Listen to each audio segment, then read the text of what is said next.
बंधुगण केवल निजको एक प्रतिश्रुति दियो जे एही वर्ष आपण सेही समस्त कार्य को करिवे जहा ए पर्यंत आपण केवल चिंता ही करुथिले। आपण केवल चिंता करुथिले एवं भाबुथिले जे काम विषय रे सेही काम को एही वर्ष निश्चिंत भावरे करंतु आरंभ करंतु। नमस्कार बंधुगण, आपण मानंकु आमर ही चैनल को स्वागत।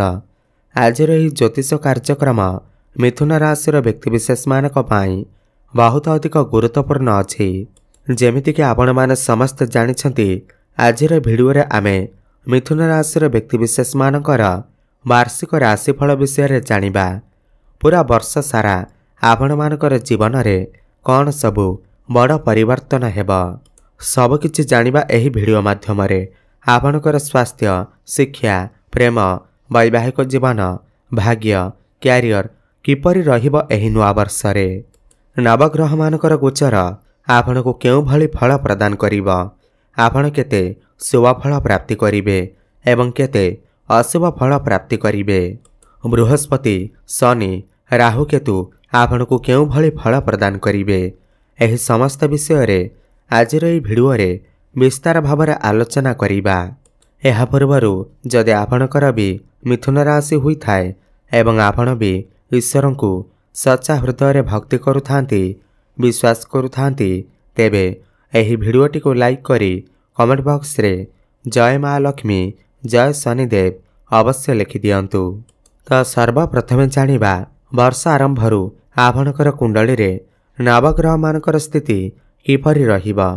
एहा पूर्वरु मु आपण मानको कहिबाकू चाहिबी एही कार्यक्रम आपणकर जन्म राशि चंद्र राशि उपर आधारित। आपणकर जदि मिथुन राशि हुई थाए एवं आपणकर जदि मिथुन लग्न भी मध्य हुई थाए आपण ही भिडियोटी को देखि पारिबे। देखंतु आपणकर मिथुन राशि वर्ष आरंभरु आपणकर प्रथम भाव रे देवगुरु बृहस्पति विराजमान रहिबे। आपणकर तृतीय रे केतु विराजमान रहिबे। आपणकर सप्तम भाव रे सूर्य, शुक्र, मंगल एवं बुध विराजमान रहिबे। आपणकर नवम भाव रे भाग्य भाव रे राहु विराजमान रहिबे एवं आपणकर दशम भाव रे क्यारियर भाव रे शनि विराजमान रहिबे। देखंतु एही वर्ष सूर्यंकर वर्ष अटे, तेही वर्ष सूर्यंकर प्रभाव बहुत ही बेसी रहिबा। देखंतु आपणकर लग्न रे वर्ष आरंभरु बृहस्पति बक्री अवस्था चलन करुछंती। 11 मार्च ठारू बृहस्पति आपणकर लग्न रे मार्गी चलन करिवे एवं बृहस्पति आपणकर राशि पाई आपणकर क्यारियर बा कर्म भावर अधिपति अटंती। तो वर्ष आरंभरु आपणकर क्यारियर क्षेत्र रे, कर्म क्षेत्र रे बहुत अधिक उन्नति प्रगति करिवे, दक्षता प्रतिपादन करिवे। निजर दक्षता अनुसार आपणकर कर्म क्षेत्र रे भल सफलता प्राप्ति करिवे। जेहेतु आपणकर राशि पाई एही वर्ष शनिंकर 7.5 कि शनिंकर अढ़ेई नाही, ताहेले चिंता करिवार कोनोसी आवश्यकता नाही। एही वर्ष आपणकर दशम स्थान रे शनि मध्य विराजमान रहिबे एवं दशम भावर अधिपति बृहस्पति लग्न रे विराजमान रहिबे जून मास पर्यंत। जून मास पर्यंत जो माने पदोन्नतिर अपेक्षा थिले, प्रमोशन अपेक्षा थिले, सेमानकु निश्चिंत भावर प्रमोशन मिली पारे एवं जो पिलामानकर जो माने बेरोजगारी थिले, जो मानक पाखरे कोनोसी भी चाकरी बाकरी नथिला, तो सेमानक पाई चाकरी मिलिबार सुवर्ण सुजोग मध्य बनिबा एवं आपणकर स्वास्थ्य जदि किछि समस्या लागि रहितेला ताहा सब धीरे धीरे दूर हेबा।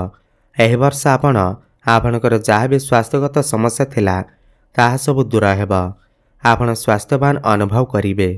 देखंतु बृहस्पति जेउठारे बसी थांती सेठारे तो शुभ फल प्रदान करि थांती, किंतु तांकर दृष्टि जो भाव उपर को पड़ी थाए सेठारे 2 गुणा अधिक शुभ फल प्राप्ति होई थाए।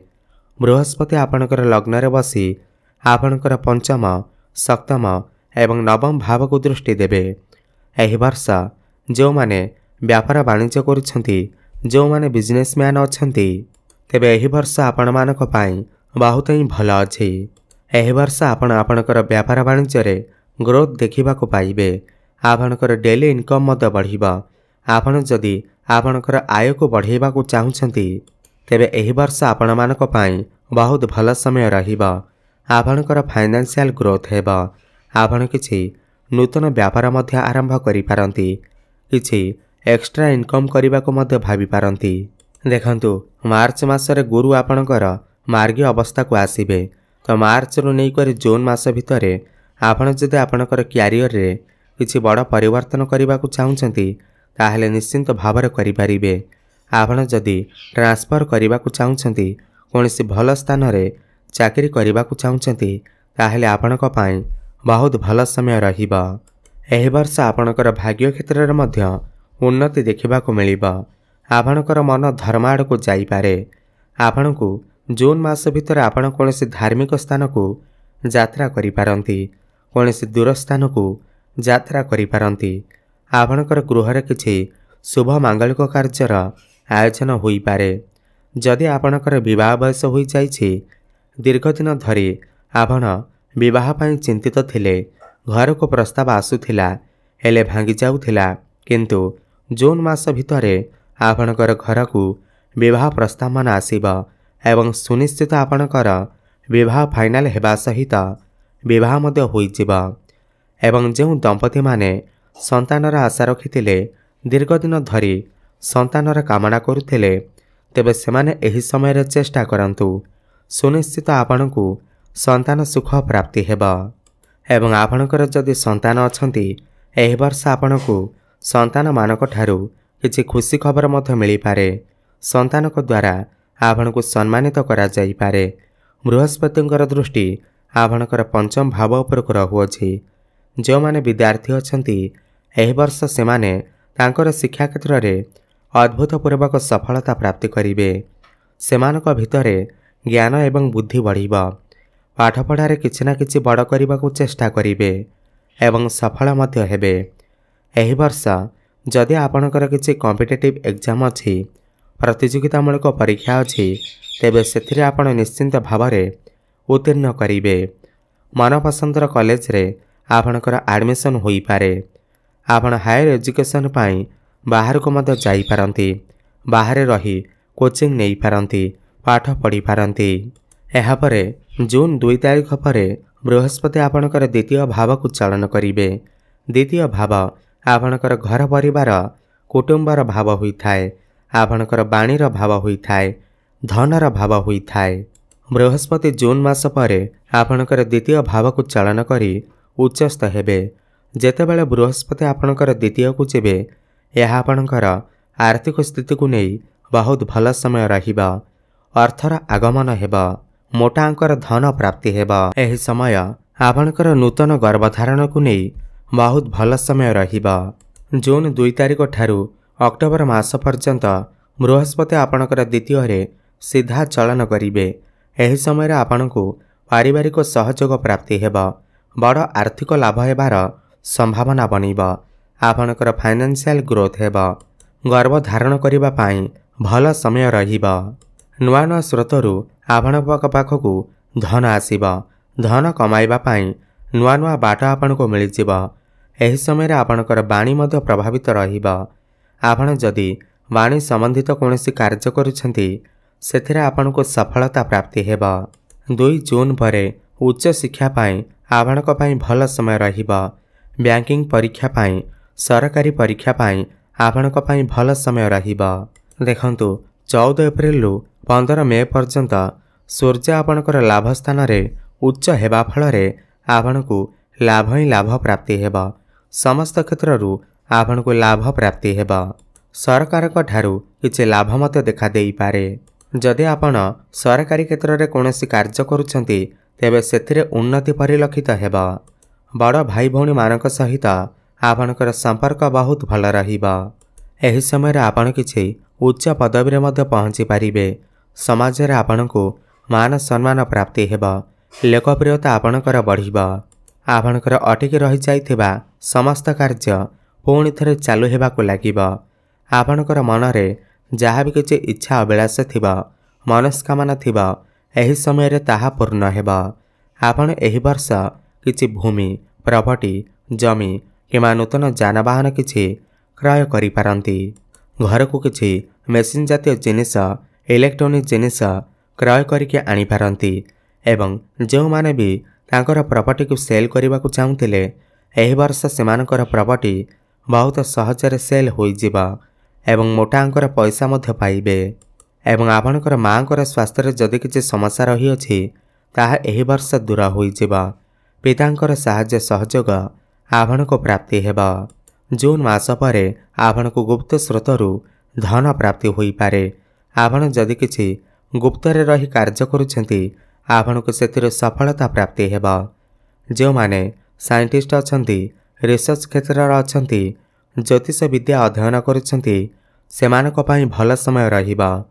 पौत्रिक संपत्तिरु आपण को लाभ प्राप्ति हेबा। देखंतु एही वर्ष सूर्यंकर वर्ष होइथिबारु सूर्य आपणकर तृतीय भावर अधिपति होइथिबारु एही वर्ष आपण विदेश यात्रा करि पारंती। बहुत बेसी छोट मोट जगह को यात्रा करि पारंती। जो माने ऑनलाइन काम करुछंती डिजिटल मार्केटिंग रा काम करुछंती फाइनेंस क्षेत्र रे अछंती टीचरशिप लाइन रे अछंती सेमानकु अधिक शुभफल प्राप्ति हेबा। जो माने ऋण करजर मायाजाल रे फसी रहिथिले ऋण को किपरि सुझिबे आपण बुझी पारु नथिले एही वर्ष एमिति समय आसीबो कि आपण समस्त ऋण करज को सुझिबारे सक्षम हेबे। समस्त ऋण करज शत्रु मानक ठारू आपण को मुक्ति मिलिबा।